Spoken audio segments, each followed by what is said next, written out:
short on time, you can still finish a supremely good JRPG in a single weekend. Hey friends, it's Just the Gems. I'm Brandon. I'm making this video because lately I've been lamenting how little time I have for anything, let alone fun stuff. Between working and traveling and dealing with a new puppy, who is my adorable little princess and I love her to death, but she's also a little monster who longs to destroy everything I hold dear. But yeah, I've been busy. And it made me reminisce about all the JRPGs I can remember playing and beating in short order. Contrary to the popular belief that JRPGs are somewhat inaccessible for most people because they're so dang long, there are actually quite a few really, truly very excellent JRPGs that you can knock out in a weekend, or even quicker. I've broken this down into 3 categories. Games you can beat on a Friday night, games that will last you from Friday night through Saturday, and games you'll want to tuck into for the whole weekend. Let's get going with the Friday night games, shall we? The Longest 5 Minutes is a game I've mentioned a few times on this channel over the years. I feel like it's criminally underrated. You can tell the development team had a blast making this one. It's so weird and experimental, while also telling a genuinely moving story and managing to stay super engaging for its entire runtime. If you're not familiar, the gist of it is this. The game starts with your party engaged in the final battle against the Demon King. However, his first attack hits your main character with amnesia. In order to overcome the fight, you have to regain your memories. The story constantly flips back and forth between the Demon King battle and the party's journey to get there.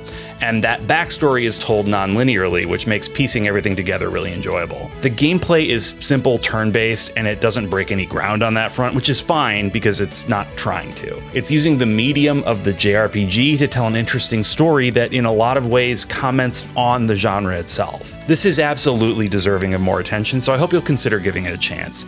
You can knock this one out in around 8 hours, so if you get started right after work, you'll be rolling credits by bedtime. Undertale was inevitably going to be on this list. It's the quintessential short JRPG. In the event you haven't come across it before, I think I can best summarize Undertale like this. It's a pixel art homage to classic JRPGs that absolutely flips the entire genre on its head in terms of gameplay and themes, all while delivering one of the most heartfelt and emotional stories ever told in the medium. It's really, really, really good, guys. You take on the role of a lost child who's fallen down into the monster realm and you need to get home. That's the basic premise. But what makes Undertale shine is the way its story is told. And that's not just through dialogue with other characters, but even through the combat itself. Undertale's battles are turn-based, but there are a couple of elements that make them completely unique in the genre. For one, when enemies attack you, the game transforms into a sort of bullet hell scenario where you control an icon and use it to avoid flying enemy attacks. Every single enemy has completely unique attacks, and they're all tied thematically into the situation the battle takes place in perfectly. It's hard to explain, but you'll notice it right away. The other element that makes Undertale stand out is that you can play it completely as a pacifist. You don't have to kill any monsters at all if you don't want to. In fact, to get the true ending, you have to make your way from start to finish without killing a single thing. This means you will be woefully underleveled, and it makes the later fights super difficult, but the storyline payoff is more than worth it. See, instead of killing a monster, you can interact with it in other ways in order to placate it, at which point you can spare it and walk away with at least some money, if not experience points. Each battle becomes a sort of puzzle when you play this way, and that you're trying to uncover exactly what each monster wants or needs in order to get out of the fight without violence. Undertale is brilliant game design and storytelling, and it deserves all the praise it receives. You can finish a standard run in around 7 hours too, though there's plenty more to explore if you want to stretch out the experience. Okay, this one is incredibly millennial coded, so if you're averse to cringe references to the childhood of us older folks, I totally respect your desire and right to skip to the next game. But for those of us who are open to a lighthearted, almost parodistic game that celebrates and lampoons the 80s and 90s, definitely check out Saturday Morning RPG. You play as Marty, a kid who can turn ordinary things into magical weapons, a power that unfortunately makes him the target of this game's G.I. Joe Cobra Commander stand-in known as Commander Hood. Each section of the game is separated into a distinct episode, like a Saturday morning cartoon, and while each one functions as a standalone story, they all connect into an overarching narrative. Don't expect anything deep and dramatic here, at least not the sort of drama you'll want to take seriously. This is what it's trying to be. which is a loving send-up of the cartoons some of us watched as kids. The combat is sort of Mario RPG-esque in that you'll use timed button presses to do maximum damage. You'll also find a variety of scratch and sniff stickers that you can scratch at the beginning of combat to give you certain perks. This is just a delightful little romp. Don't come into it anticipating that it'll change your life, and I think you'll have a blast. And you can complete it in under 5 hours too, so you can still hit a bar with some friends after you finish. I'm just kidding. If you're the target market for this game, you are heading straight to bed. Who's going out after 10 p.m.? Are you kidding me? All right, I'm kind of stretching the definition of JRPG here a bit, but Radical Dreamers absolutely needs to be on this list. For one, it's the sequel to Chrono Trigger, one of the most beloved JRPGs of all time. And two, it technically does have turn-based battles.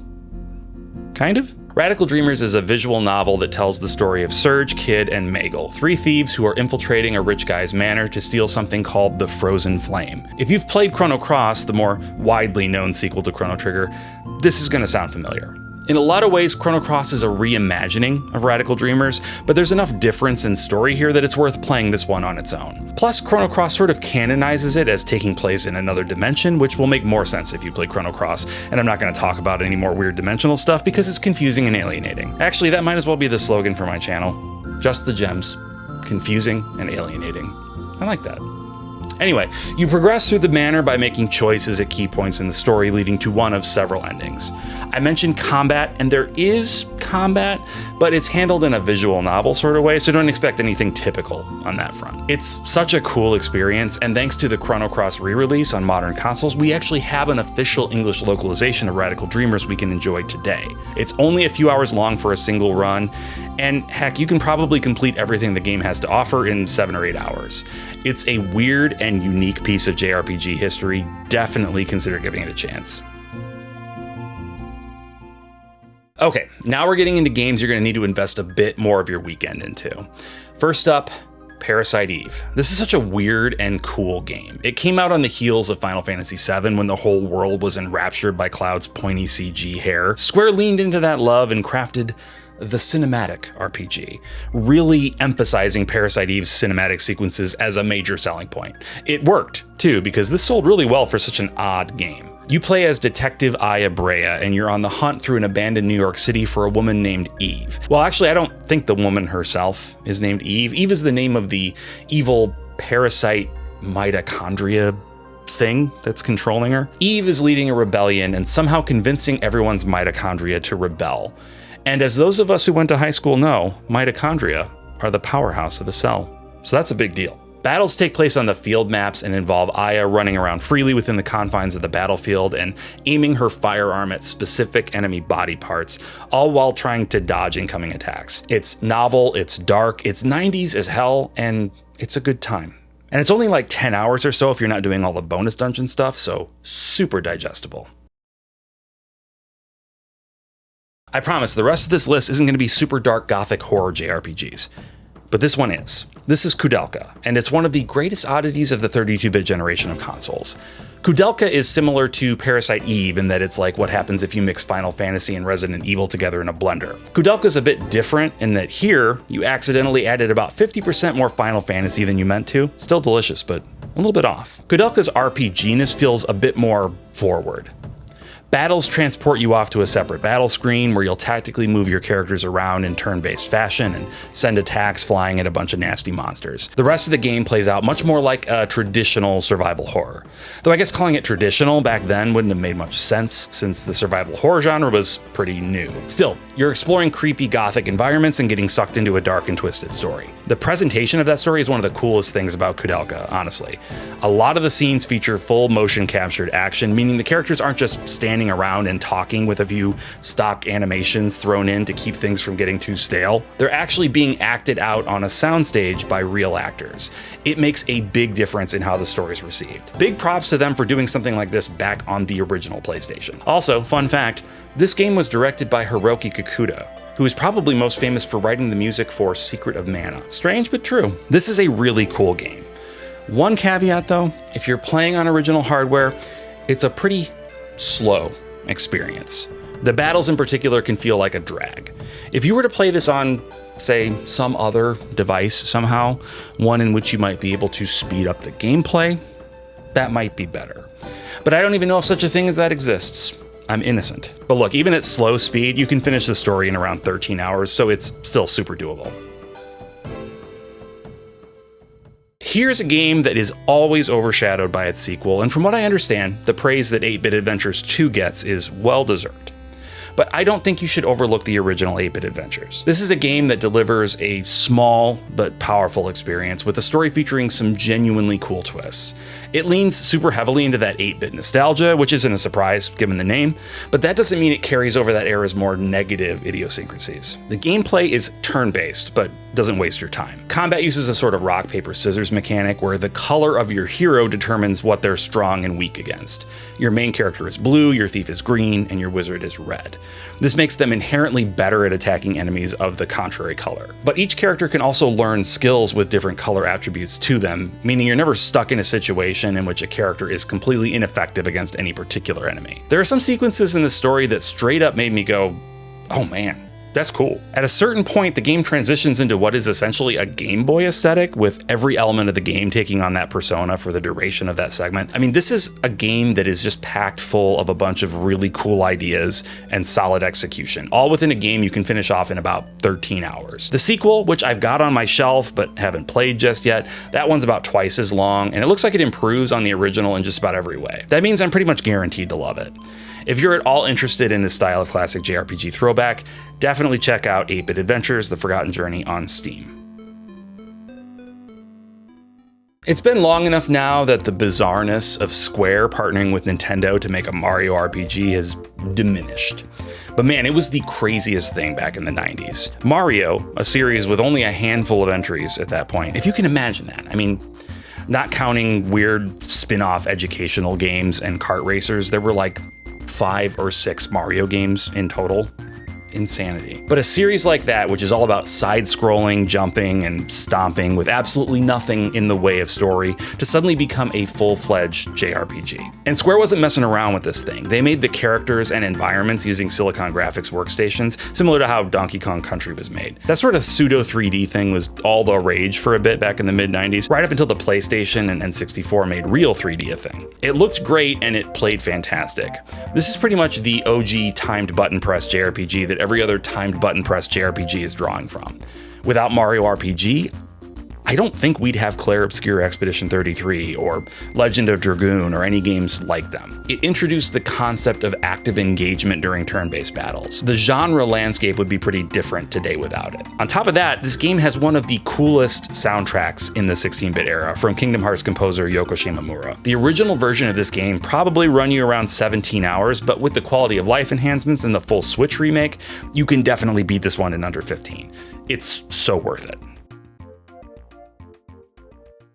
Okay, now we are ready to sacrifice the entire weekend to the gaming gods, and what better way to start that off than with the king of the shorties, Chrono Trigger. Yeah, despite being heralded as the godfather of the entire genre and the quintessential example of a perfect JRPG, Chrono Trigger is actually on the short side. If you're coming in fresh with absolutely no experience with the game, you might spend up to 20 hours on it, completing everything. Maybe. But if this is your second or third or 58th time playing it, you can probably crush it in a dozen hours. Less if you're on a New Game Plus run, one of the most significant concepts that Chrono Trigger introduced. This is a time travel adventure that pretty much perfectly combines Final Fantasy and Dragon Quest into a magical amalgamation. It's a perfectly paced story about kids who stumble upon a way to travel through time and wind up caught in an epic battle to save the future from an alien parasite. And I don't mean the kind that traps you in the bathroom after munching some Taco Bell. I mean the kind that lives under the earth and explodes out with the destructive force of 1,000,000 atomic bombs. So, I guess actually not that different from the Taco Bell one, now that I think of it. The characters are charming and brilliantly designed by the late Akira Toriyama. The music is one of the best, if not the best, soundtracks ever composed. And the combat is the epitome of the classic Final Fantasy active time battle system. I've been replaying this recently for an episode of my podcast, the JRPG Pursuit, which you should go check out, links in the description. And I've been loving every second of it. If you haven't played Chrono Trigger, play it. And if you have, play it again. Live Alive could be considered maybe a bit too long for inclusion on this list, but I think you can do it. If for no other reason, then Live Alive is really a collection of 7 mini RPGs that you can tackle in any order. Each character in Live Alive has their own adventure in drastically different time periods. Every tale is compelling on its own, maybe with the exception of the modern era story, which is basically Street Fighter the movie, but with no Raul Julia. And discovering by the end how they all relate to each other is one of those rare literary experiences you can really only get from a video game. Combat is unique to most other JRPGs. It takes place on a grid where you can position yourself to attack enemies with your various skills. It's fun and challenging, and it stays fresh since you're so frequently beginning new stories and learning new character skill sets. The music is again composed by Yoko Shimomura, showing up a lot on this list, and it is a straight banger of a soundtrack. I feel like she's really underrated. She gets a lot more attention today, especially post Kingdom Hearts, but man, she was really putting out some of the best music back in the day. Oh, speaking of that, Live Alive is technically a Super Famicom game that never came to the West, but I'm talking about the Switch HD 2D remake, which just sort of came out of nowhere and blew everybody's minds. It's a Square Enix classic, and you should check it out. Each individual story will probably take you 2 to 3 hours to beat, maybe, meaning you can finish the entire thing in around 20 or so. It's brilliant.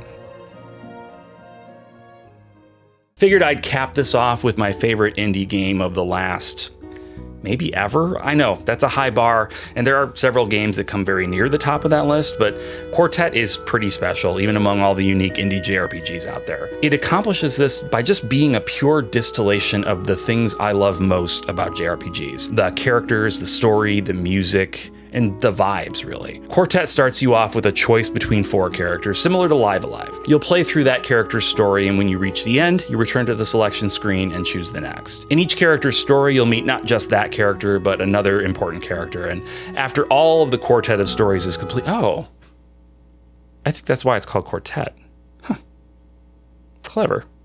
Anyway, after all of the quartet of stories is complete, the game launches straight into its second act, which has all 8 of the major characters come together to take on the bad guys.